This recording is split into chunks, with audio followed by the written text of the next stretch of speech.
E agora eu passo a palavra às senhoras Isabel Lima e Monique Cruz, que são representantes de Justiça Global e falarão por essa entidade. Boa tarde, excelentíssimo ministro Gilmar Mendes, excelentíssimos ministros e ministras deste Supremo Tribunal. Cumprimento também as expositoras e os expositores, as pessoas que trabalharam para permitir que essa audiência acontecesse e a quem nos acompanha remotamente. Eu sou Monique Cruz e minha colega Isabel Lima. Estaremos tomando a palavra pela Justiça Global. Saudamos a iniciativa da realização desta audiência em nome da nossa organização, que atua há mais de 20 anos na defesa dos direitos humanos das pessoas privadas de liberdade no Brasil. Iniciamos chamando atenção para fatores pouco considerados quando tratamos das ações e políticas de enfrentamento ao estado de coisas inconstitucional do sistema penitenciário nacional, especialmente as particularidades do punitivismo brasileiro que promovem o encarceramento seletivo em massa de pessoas negras e a transcendência da punição para suas famílias e comunidades, promovendo assim a violência inerente ao cárcere, ao passo que gera a falsa sensação de segurança e a reprodução infindável de práticas racistas e sexistas. O sofrimento físico e psíquico promovido pelas condições desumanas e degradantes, marcadas por instalações insalubres, pela falta de luz solar, pela proliferação de doenças, pela água, que é limitada nas torneiras, mas abundante nas infiltrações, representam a institucionalização da tortura destinada a pessoas consideradas historicamente menos humanas. No Brasil, as pessoas privadas de liberdade morrem por hipovitaminose. A falta de vitamina B e de vitamina D tem sido causa-mortes de pessoas mantidas sob a responsabilidade do Estado. A reprodução da condição de cativeiro registrada em documentos históricos se materializa hoje nas prisões brasileiras. Identificamos a cada ano o aprofundamento das condições de desumanidade nos cárceres do Brasil, acompanhamos de perto o sofrimento produzido dentro e fora dos muros das prisões pelo trabalho de acompanhamento em loco das violações de direitos humanos. Historicamente, a Justiça Global constrói a sua incidência em conjunto com as pessoas diretamente atingidas pela violência estatal em suas múltiplas dimensões e formas. E é por isso que destacamos formas da violência que emergem do cárcere em direção às mulheres, às privadas de liberdade e aquelas que seguem enredadas nas malhas do sistema de justiça criminal para promover o cuidado para com seus familiares. Formas de violência específicas que atingem material e psiquicamente mulheres que têm sido encarceradas de maneira massiva pela via da chamada guerra às drogas, ou que têm tido seu corpo invadido e violentado por meio da persistente prática da revista vexatória, ou da criminalização. Saudamos a memória de defensoras de direitos humanos, participantes da luta anticárcere, que foram assassinadas nos últimos anos. Agora eu passo a palavra à minha colega Isabel Lima.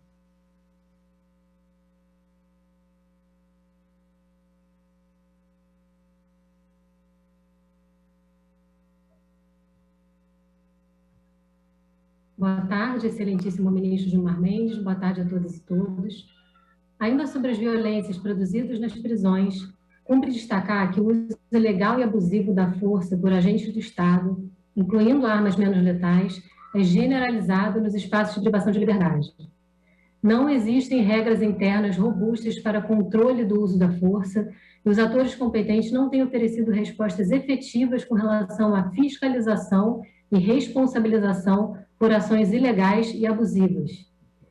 A Justiça Global analisou protocolos de uso da força à luz dos parâmetros internacionais de direitos humanos e podemos constatar que a regulação normativa existente ela está distante desses parâmetros.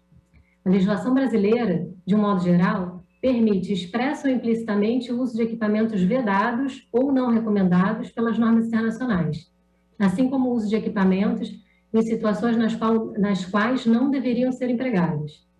Tais práticas violentas, que marcam o cotidiano das prisões, demonstram a permanência histórica de práticas coloniais racistas de imposição de dor, castigo e controle. A pandemia de Covid-19 só fez aprofundar as violações e escancarar essa realidade cruel.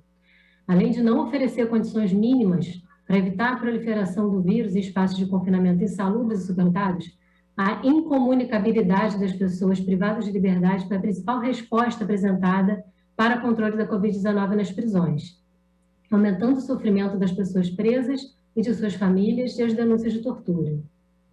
Não temos informações confiáveis e transparentes sobre o número de pessoas infectadas, mortas, tratadas e sequer testadas nas prisões brasileiras. Considerando o aumento da tensão por conta da suspensão das visitas, o Departamento Penitenciário Nacional, como resposta, destinou recursos para a compra de armamento menos letal, com o intuito de prevenir tumultos. E é diante desse cenário brutal de banalização do estado de coisas inconstitucional do sistema prisional brasileiro que o país tem vivido nos últimos anos o desmonte da Política Nacional de Prevenção e Combate à Tortura, operado sobretudo a partir do Decreto Presidencial número 9.831 de 2019.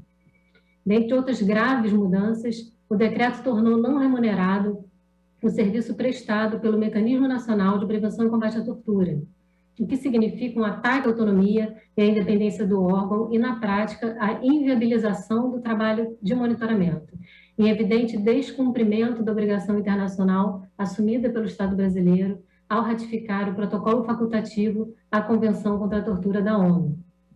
A Justiça Global é representante de medidas provisórias concedidas pela Corte Interamericana de Direitos Humanos em 3 casos relativos a espaços de privação de liberdade. No âmbito da tramitação das medidas relativas ao complexo prisional do Curado, a Corte afirmou que a superlotação decorre da política de encarceramento em massa e que o Estado brasileiro deveria promover o desencarceramento, ao invés de abrir novas vagas para supostamente resolver o problema. Reconheceu ainda que as condições desumanas violam a Convenção Americana de Direitos Humanos e, com base na súmula vinculante 56 desse tribunal, determinou que novos presos não ingressassem em unidades superlotadas. Além disso, determinou que um dia do cumprimento da pena seja contado como 2, de forma a compensar, de alguma forma, o sofrimento antijurídico produzido pelo encarceramento em condições desumanas e cruéis. Contudo, estas, assim como outras medidas desencarceradoras que buscam frear o superencarceramento no país, determinadas não só pela Corte Interamericana, mas produzidas no âmbito interno, como as audiências de custódia, ou as medidas contidas na Recomendação 62 do CNJ, publicada no contexto da pandemia, encontram fortes entraves no sistema de justiça para sua efetivação. A Justiça Global se junta às vozes que lutam para que o Brasil implemente uma política efetiva de redução das violências produzidas pelo cárcere, que só se efetivará através da redução massiva da população prisional. Para encerrar, gostaria de solicitar que seja transmitido o vídeo com a fala da Maria Linhares, produzido pela Agenda Nacional pelo Desencarceramento, articulação nacional que reúne familiares, sobreviventes do cárcere, movimentos e organizações, da qual fazemos parte desde a sua fundação. Obrigada. Em 2020, 30 internos apresentaram sintomas de lesões na pele, lesões na gengiva e anemia. Um funcionário do Hospital São José, que teve contato direto com os internos, afirmou que eles apresentaram carência de vitaminas D e C. Em julho do mesmo ano, o Intercept Brasil divulgou os resultados de uma investigação sobre o fornecimento de quentinhas nas unidades prisionais cearenses. A investigação detectou que a empresa ISM Gomes de Matos vem recebendo há anos por contratos duplicados e por quentinhas que não precisa entregar. E que, enquanto isso, ocorreram casos de internos que precisaram misturar creme dental e papel higiênico para sanar sua fome e de perda excessiva de peso. Desde o início da pandemia, os familiares de pessoas privadas de liberdade têm muitas dificuldades de acessar a informação, não sabem como está a atuação do Grupo de Monitoramento e Fiscalização. O boletim epidemiológico não é público e geralmente as informações ficam em páginas do Instagram e Facebook, não sendo colocadas com detalhes no site oficial do governo. Qualquer tipo de mobilização de familiares e coletivos que pautam as prisões cearenses é tratada como organização criminosa. O ato do dia 20 de novembro de 2020 foi um caso contundente. O ato foi reprimido violentamente com spray de pimenta e bala de borracha. 3 pessoas assinaram TCO e uma delas, sendo familiar do sistema prisional, teve sua visita suspensa e seu filho foi transferido e torturado como retaliação. Hoje, Alessandra se encontra em situação de vulnerabilidade e insegurança.